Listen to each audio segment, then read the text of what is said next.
today is actually Friday. And I know I said I was gonna have this video ready by Friday, and here we are Friday recording it. So I gotta do my hair, and I'm just gonna do my hair and tell you about these points. I got them written down. This way I can kind of like stay on track, because I'll go off on so many tangents and it'd be real bad. This is just gonna be the basics. Just the foundation, the bare minimum, the stability, the rock, the stage. We're gonna set the stage. Boom.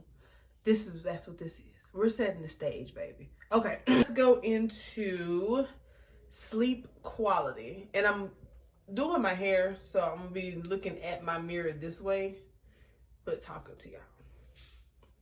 So now everybody knows you're supposed to get 8 hours of sleep, or minimum 8, 6, something like that, and going to bed on time.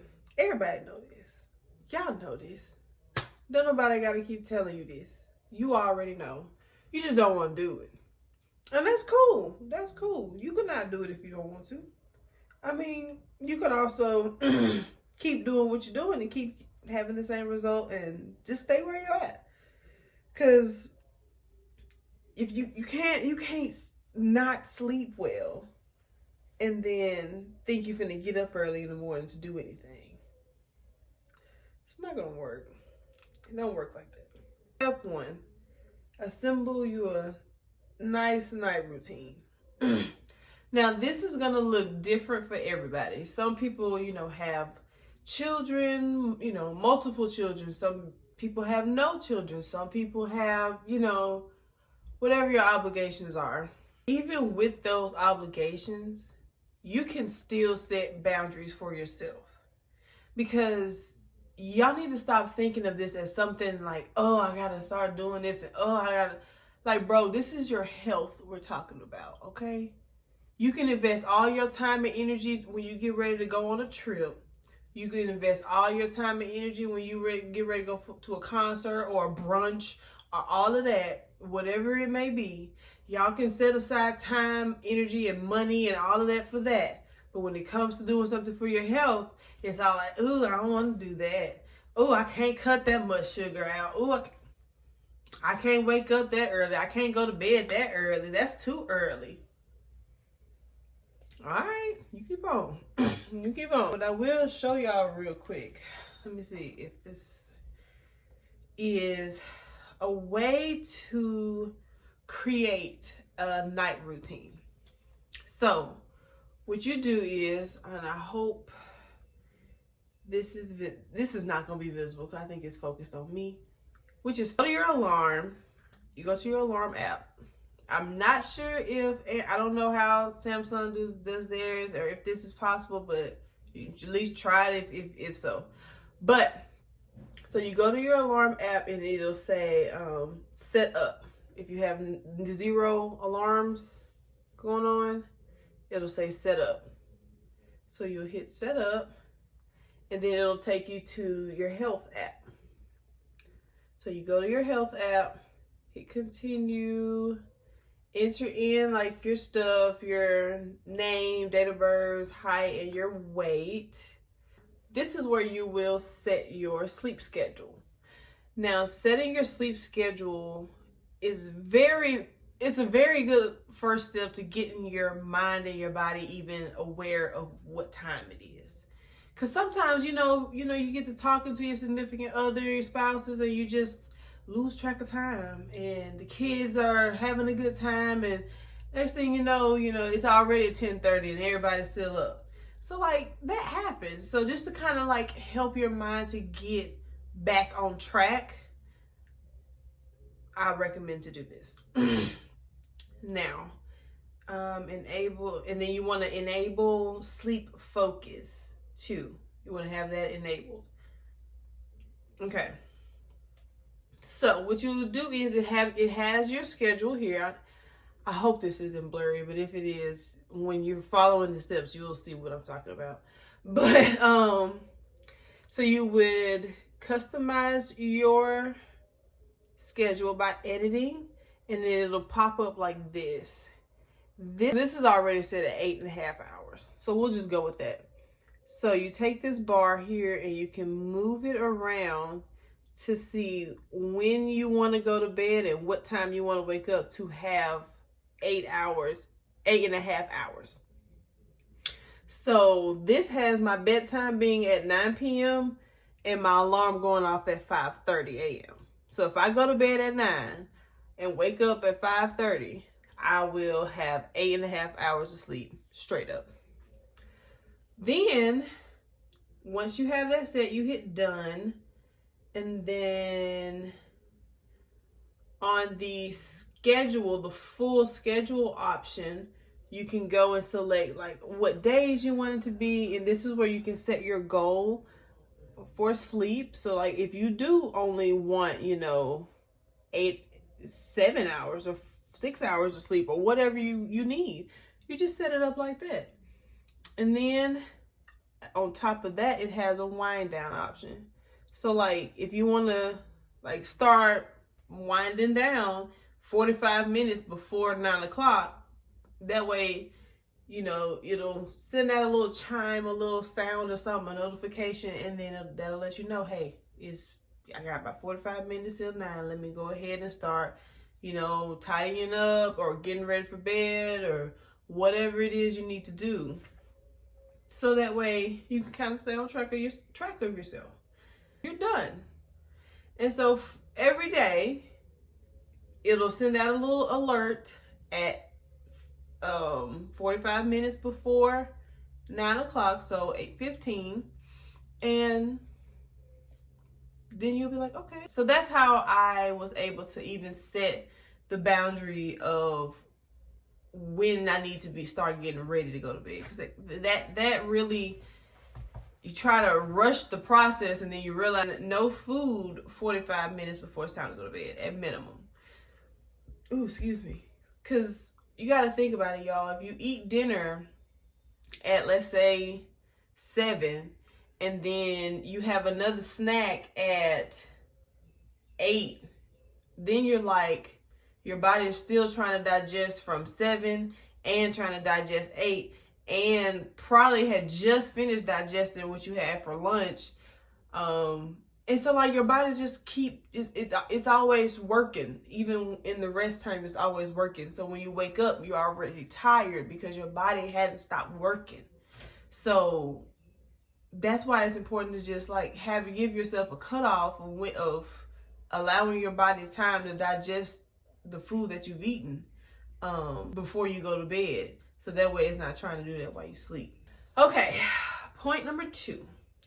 Your support system. I ain't did not a lick of hair talking to y'all. Hold on. Let me get back on my job. So it's going to be hard to continue with a healthier journey if the people around you don't support the healthier journey. And when I say people around you, I'm talking about your children and your spouses and your significant others and like the people that are in your everyday. Those people. My husband was very supportive and jumped on the train with me and was just ready to go, because it's more than just food. And people make the excuses of like, oh, my kids ain't gonna eat none of that. They don't want none of that. They don't even like that kind of stuff. Or my husband not gonna eat none of that. Well, you buy the groceries and you cook the meal. Now, if the kid's old enough to cook their own stuff, or if, hey, husband, you not wanna, where we gotta give it, because I'm not healthy. You know what I'm saying? Like I'm the one that's feeling tired at the end of the day, like extra tired. I'm the one that gets winded taking a shower. You know what I'm saying? So like when is it less about what they want and more about what you want? So it's gonna have to be tough. Oh well. If they don't want to eat the baked salmon for dinner, hey, I don't know what to tell you. Cause there's no, it makes it a whole lot harder to break bad habits when your household is not a part of the team. And that's when it goes into the mental conditioning, because let's say you do have that support system and those people in your life that are willing to ride this ride with you, okay? You then begin to go, whenever you go grocery shopping, start looking at labels of things. You know, just being aware of what's even in your food. Like, y'all, there are a lot of, like, basic things that we eat every day that aren't good for us that claim to be. Like, you can go for peanut butter. Like, that big old thing of Jif peanut butter, y'all. It's not even real peanut butter. Like, I've been buying real peanut butter where the oil is at the top and the peanut butter's at the bottom, and you gotta, like, mix them together every time you use it, and then put it in the refrigerator if you want it to be, you know, like that. It's different, and it tastes very different. It tastes like real peanut butter, like you can tell. So, like, but people will be like, oh, I don't want to eat that natural stuff. Well, listen, it's time to put your big girl pants on. We as women need to take a level of accountability for this, okay? Because it's like, yeah, I get it. It's hard. It was hard for me. But, like, after you hit a certain type of rock bottom, and you're like, it's just me. It's me on me. It's me against me right now. And I'm losing. So, like, when is enough enough? When am I going to stop losing? When I get up. You have to get up, y'all.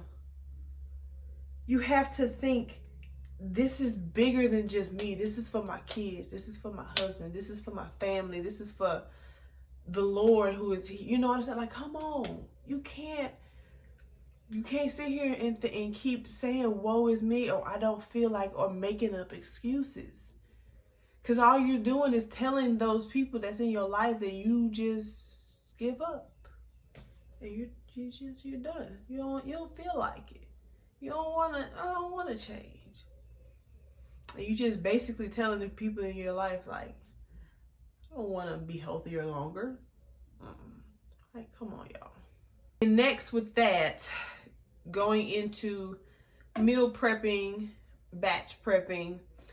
Batch prepping is what I found that works best for me. What that is just, I would pick like maybe 2 or 3 proteins to cook for the week.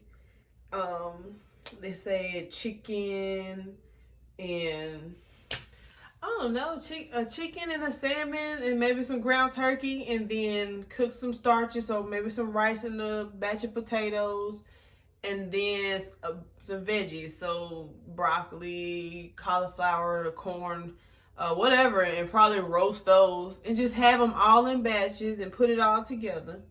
So that way throughout the week, I could just piece some stuff together and make something out of that. So I could do some peppers and some ground turkey and some rice and make me a bowl, you know, a taco bowl. Put me some corn in there. Might get a little funky, put some little cauliflower and stuff, and boom. Sauce, a little drizzle of sauce, I'm good. You know, and I could just kind of make whatever out of that instead of portioning out the meals. Now, of course, we can get into a whole nother video about portion control and all that, but for the sake of the video, I'm gonna leave that alone. And then also, y'all, hydration. Hydration is different than just drinking water. Okay, hydration is actually receiving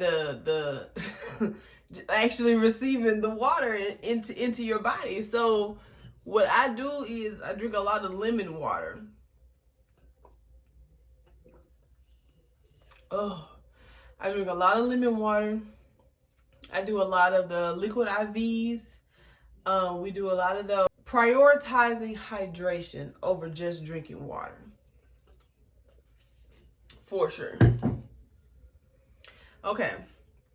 And last but not least, I'm going to go over real quick the body clock conditioning thing. I don't know what it's really called. I'm pretty sure there's an actual technical term for it, but I don't know what it is. I knew that I wanted to be that person to get up within the hour of 5. So that way I can get a head start before my baby wakes up. And then that way my workout and stuff is done and I'm good. And then I have the other half of the morning to do whatever I want to do. Or, do what I need to do. So that just made more sense for me. But you can't just start writing out a whole schedule, 5 a.m., go wake up, do all that, and then never have waken up at 5 a.m. ever, for real. Like on a consistent basis. Never have. Now, the motivation comes from, y'all could do this for when it's time to go catch them flights. You can get up and be at the airport with your passports in your hand. But you can't get it. Oh, okay. Like we did earlier with the alarm clock and setting our schedule. That schedule that we did earlier was set for 5:30 a.m. So what I did was it took me about a month. It took me about a month to establish getting up, getting dressed, going to the gym. Or getting up, getting dressed, and going for a walk, or whatever it is. Getting up. Took me about a month to get that like straight up squared away. And this is how I did that. So the alarm will go off. I would wake up, turn the alarm off, go back to sleep. Next morning, alarm goes off, wake up, turn it off, go back to sleep. And I did that for maybe a week or so. And then after that, the alarm would go off. I would turn it off and kind of get up, go, to the restroom or drink a sip of water or something like that and go back to sleep. So I did that for maybe 4 days-ish, just gradually. And if by week 2, end of week 2, I was getting up. The alarm would go off. I'd go ahead and get up. I would go ahead and, get myself together, brush my teeth, kind of fix myself a little bit, go do some laundry or something, and just have me a little me time in the morning. And I did that for like a week or so. So it was a gradual thing, y'all. It wasn't just I just started getting up all of a sudden and going to the gym and going super hard and drinking pre-workout. No, it was very slow and very gradual. Because you got to think, this is the stage that we're setting for the rest of your life. So it's not going to be quick. If you're trying to find some quick fix, you should have been left this video, because this is setting me up for the rest of my life. So I'm not going back after this. This ain't just I need to lose a few pounds before a trip type of thing. So anyway, yeah, doing that over time, and was able to, at one point, y'all, my body would just wake up a little bit before my alarm sometimes. So like, it just, like I said, sets you up a nice stage to being able to create a routine that will actually work for you and that will actually benefit you and your family. So yeah, that's it. That's it for right now. I didn't want it to be like a super long video with just like a whole bunch of information to break it down for y'all, so that way we can kind of I'll do a part 2 at some point, and maybe then I could talk more about like food and protein or something like that. I don't know. Y'all let me know what did you take from this video, and what can I put in the next one? Tell me that. Put that down in the comments for me, y'all. Let me know. And I will see y'all later. Bye.